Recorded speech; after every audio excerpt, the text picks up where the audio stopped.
welcome to El Shaddai Therapeutic Massage, you take care you deserve.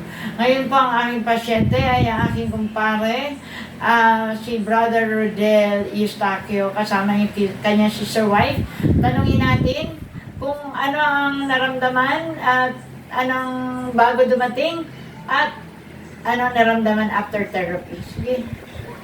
Ako si Rodel.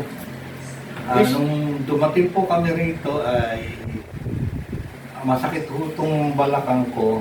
Kaya kami nagpunta rito Tsaka para tuhod. ipa-therapy. Balakang mo tsaka tuhod. Tuhod. Medyo paika-ika ho ako eh.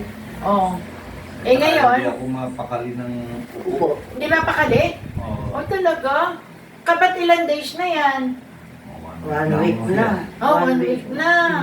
Oh. Ngayon ho, matapos ako yung therapy ni Sister Ne, dumaan na ho yung Pakiramdam.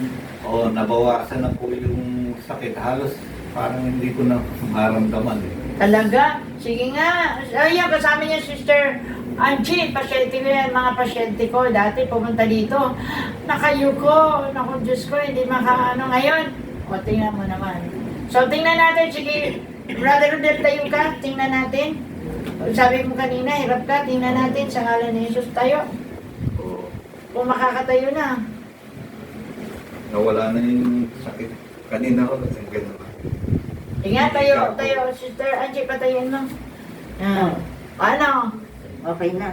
Okay na. Salamat sa Diyos! Salamat sa Diyos. Oh, Sister Angie, ano? Salamat sa Diyos?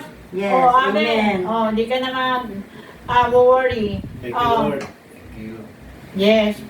Don't forget to like, share, and subscribe. At syempre, watch the videos. Watch and do not skip ad, ha? Do not skip ad. Thank you. God bless us all. Thank God you. bless.